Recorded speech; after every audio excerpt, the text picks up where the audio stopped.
Alright, what's up y'all, it's LakerFan here. As y'all can see by the title of today's video, sometimes it's better to be lucky than good in NBA2K20. So this is meant to be a very entertaining gameplay. This one comes down to the wire. I'm not going to let y'all know who won, but I hope y'all enjoy the vid. If you do, feel free to drop a like, sub if you do, turn on them noties, all the good stuff. Like always, just try to get this one to 1,000 likes in the first 24 hours. Appreciate all the love and support that y'all been showing to the channel. You guys know it means a ton. So, as far as their lineup goes, they got the playmaking shot creator with sharp takeover, perim lock with lock takeover, and then the glass cleaning lockdown with rim takeover. So obviously they got the rim sharp that can shoot, two-way sharp at the lock spot, and they got the playmaking sharpshooter with the green and yellow pie chart at the 1. So it's pretty meta stage lineup that you see every now and then. Now this right here is completely, just off the wall, completely random. So what makes this lineup so off the wall is that Cook's on his two-way sharp with shot creator takeover, minimum wingspan, and he's playing as our lockdown. You can see CB chilling. I call him Kitchen for anybody who's new to the channel. I promise we'll be done with that intro very soon. He's changed his gamer tag now, but he's on his playmaking shot creator, 6'1", minimum wingspan, and then I'm on my finisher, which is the finishing and defense pie chart at 6'9", running the big man spot. So pretty much like the title said, sometimes it's better to be lucky than good on 2K20. Now, all my boys, this little trio right here, I find us to all be good. I'm going to break a couple things down as far as the IQ stuff goes for y'all. Right here, I probably should have dotted the corner. I know better than to, not do that, but it's just sometimes you want to stay safe with situations. Right there, again, like I said, there are some mental breakdowns as far as, miscues that we had in this game. For instance, right here, where this dude just bakes me up off that size up package right there. And just like that, we started with ball. It's 3-0 for them. So the key word in the title is sometimes it's better to be lucky than good in NBA 2K20. You can't solely rely on luck. Obviously, you're not going to just win games by getting bailed out every single time. But what we're here to talk about is a little high IQ based thing right here, where anybody who's new to the channel who you don't know about this is going to improve your game a ton when it comes to the pick and roll game. So you're going to see they switch the big on the Kitchen right here, and they got the guard on me. A lot of times with park randoms, you think just give me the ball, let me just hop dunk this little point guard. I like to be a little more complex with it, and this definitely looks a whole lot more clean and not, just put together where you're just hop dunking dudes. So you're gonna see I faked the screen right here, where if they switch it once, they're gonna switch it back, right? They don't want that point guard on me. They don't want the big man on Kitchen. So I fake the screen, drop right down through the middle. Guard is gonna step up. If he doesn't step up, Kitchen can outrun the big and get a 3-up, and just like that, we get easy 2s.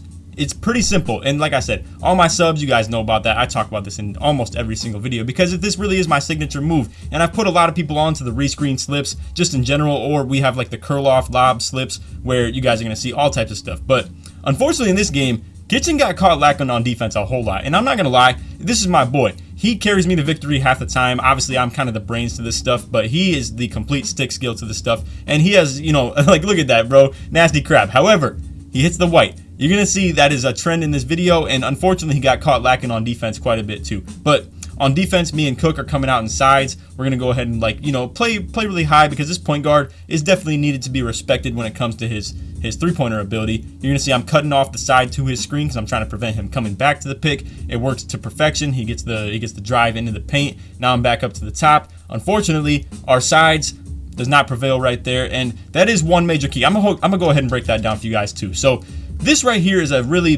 really problematic, right? So there's only 3.7 seconds left on the clock. I should have either dropped early or Cook should have dropped early, where I follow the guard, or Cook would have just stepped up and then I drop early to the big, because to give up a slip like this with 2 seconds left on the clock as he dunks it is not ideal, and for us to just give up easy 2s like that is definitely not what we're looking for. And we do the exact same thing on the next possession on defense too, but again, you're going to see sometimes luck is better than skill. I mean, it goes both ways. To get bump steals like that is very unfortunate when it comes to us. We are out here playing way too high on the sides again. We're down by 5, and to have a finisher with me at the big man spot and inside big, it is very hard to come back in the stage sometimes. You're gonna run into all types of rim sharp, or possible ISO, where it's gonna be easier for them to get 3s up. However, they don't come out with the sides defense. Now there's a couple of ways you can see that style of defense. You can see it as I'm an inside big. If they take the paint away from me, we have to score from different areas by me setting screens. But if they're gonna play one high, one low, and all it takes is for me to screen for Kitchen and him get slightly open like he was right there, obviously we can get 3-pointers and get back in the game quicker. So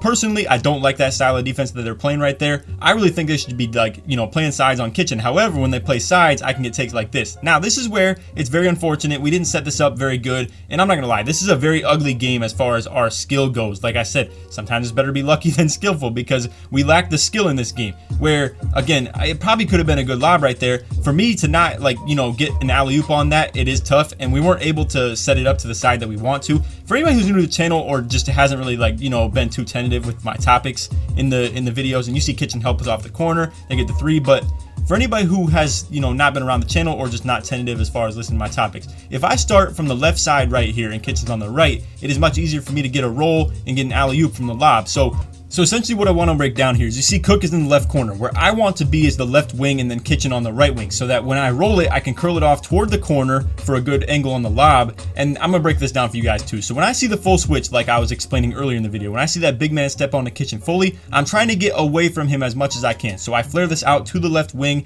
and we try to set this up for a slip. Now this is what I want to explain. When I roll that from the left wing and curl it like that, it gives me the ability to curl it toward that corner, whereas if I was doing it from the other side and Kitchen started on the left wing and I was on the right wing, it would make it so if I curl it like that, the corner defender could bump me. It gets really like hectic and really like hard to deal with. So just understand that is the principle for me looking for rolls as far as like when they're giving us 2-pointers. Now to even further break this down right here, I want to see Kitchen keep moving to the left wing. The guard's going to want to step up to him. The big's going to want to drop down to me. I'm already going to have the speed to seal him off, get an easy lob. However, what happens is he hits the hezzy, moves back to the right, and this is where it completely gets all out of whack. So like I said, this is a real struggle game. You're going to see all types of things go wrong. Obviously, he's not exactly ready to shoot off that type of collect where it's off a hop jumper instead of, you know, his little quick stop or the step backs off the hezzies and stuff. So real unfortunate that we don't score right there. I'm not going to lie. Obviously, 2 is better than 0. Like, y'all know that for sure. Obviously, 3 is better than 2, but 2 definitely would have been really nice right there. It would have kept us within 1 point. Obviously, you know, we're a lot closer as far as that possession goes. They dot the corner again. I'm not going to lie. That's kind of a sus pass, but it is what it is. Like I said, Kitchen is 6'1" with no, you know, minimum wingspan. He does have defense, but that doesn't really mean anything as far as, you know, the fact that he's super small with low wingspan. So again, we're back down to that 5-point deficit. I know I told y'all in the beginning, like earlier in the video, I absolutely hate that stuff. Right here, I get a delayed roll. Again, this is all types of like really weird animations that aren't really the best thing to break down. That's why I wanted to show you guys what the intention is behind all that. So I get a super late roll. I got the lob off it still, but it was very contested lob. Right there, I get the 41% contest. I'm out on the break, but we just decided to play a little bit patient. You guys are about to get so mad at me for nitpicking every single thing to break down, but this is actually very important for a lot of role players out there. So you're going to see Cook in transition. I've been trying to put him on to doing this for a long time. So he's going to hit this little hezzy instead of just fake passing. If you fake pass at half court, you can stop your movement. You no longer have to worry about getting poked or anything. You're going to be very safe when it comes to the passing lanes. And just a thing to think about as far as like the role players out there. So you can see the big steps up high on the pick and roll. Kitchen was still able to get the 3 off possibly, but you know, he probably could have hit me on the slip again. This is where things get a little more ugly. I hit the roll late. He double taps wide to try to lob it, but he does the high pass instead. Again, the execution is it's definitely lacking as far as this gameplay goes. But I wanted to show you all these struggle games. I don't really show you guys this stuff very often because a lot of times I'm like, it was an ugly game. It's not gonna be good for the content. I don't know what the heck was going on here as far as like, you know, the whole, I have no clue, bro. Like I came closer to Cook as like the pass would get there. The pass floats past my head and goes to the defender. You see, he works a really nice move right there. However, he wasn't ready to shoot off it. Kitchen helps off the corner again. I'm not gonna lie, it is very questionable as far as those passes made. I don't know if he really like anticipated Kitchen to help and he was like just completely dotting him every single time, or if it was just like a really inopportune time and really unlucky. So this is where luck comes into play. I'm not gonna lie, shots like that, they rarely drop. Like they rarely drop, where it's almost 40% contested. He hits the white. This is where big plays happen for big time players, but again, and then he shoots it very early. I'm not gonna lie though, that was a major play by Kitchen to get that steal. Again, hit another white, but sharp takeover. So you can't really feel some type of way about that too much, but that was a great steal from Kitchen right there. Drops off the corner.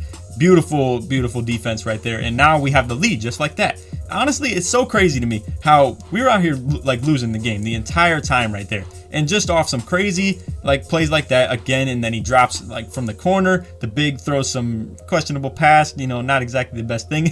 This is complete luck too, because Kitchen actually doesn't even run bailout, but then they get lucky because they bump it out of his hands instead of him catching it. It's just like straight back and forth, like really weird, unlucky things happening for both teams. And this stuff does not happen on, like, you know, this is a very rare occasion that all this stuff would happen. So 18-20 right there, we definitely don't want to give up a 3 because we want to be able to end the game on this possession right here if we want to. So lock takeover is active, however slash and sharp is as well. So I'm looking to get a dunk if they're going to give it up. If they don't want to, hopefully we can get a good 3 up from Kitchen. But the idea right there, as you can see, he was trying to set it up, was for me to set up that side where I'm rolling from the left wing as Cook's on the left corner, where you guys know it's that thing I was talking about. Now this is where things get very out of hand. I really didn't want Kitchen taking shots like that. I felt like we could have found some better ones, but you can see I beat him to the board off that, right? So now he's going to go for this baseline again. I beat him to the board. I don't know how I was getting these rebounds in the first place. I will say my build has really good vertical. It has really good speed. So even if I came out to the perimeter like that, it's still okay. I could still, like, you know, return to the paint, recover, get to the basket like that. They want to switch right here. They really, really want to switch. And I know it's killing them looking back at this. I mean, it's just 1K VC at the end of the day, but it's killing them looking back at this that they couldn't get that switch off. And they should have done it off inbound, really, where you're going to see I was the inbound defender. I was the inbounder right here. And they could have just, like, okay, so I'm going to break this down for you guys too, because a lot of people ask me this. I never really want to respond to comments because it's a pretty useless comment to do. But for instance, if you're the guy in black shirt right here on defense, if you flick your right stick to the right, it will switch you onto the ball. So they just did it a little too late to where they couldn't get it off. Now you can see he's fiending for switching off. He was really wanting to, but then he just got stuck. Their non-lock has to contest that. He only gets the 24, and Kitchen greens it with a sharp takeover. So not gonna lie, very, very ugly game, especially in the box score. I think Kitchen shot like 5 for 10 with 3 turnovers,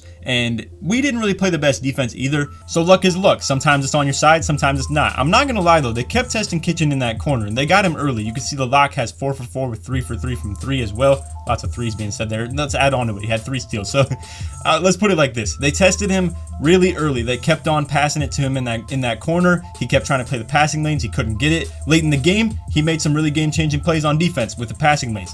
That right there is not exactly luck. It's just something that's bound to happen. However, the fact that he hit 3 whites and, you know, I got 2 rebounds really late in that game where it was 20-20, that was pretty key. Anyway, if you made it to the end of this video, put Kitchen in the comments to show your support. This made it all the way through. Other than that, I hope y'all enjoyed, and take it easy, man. Peace.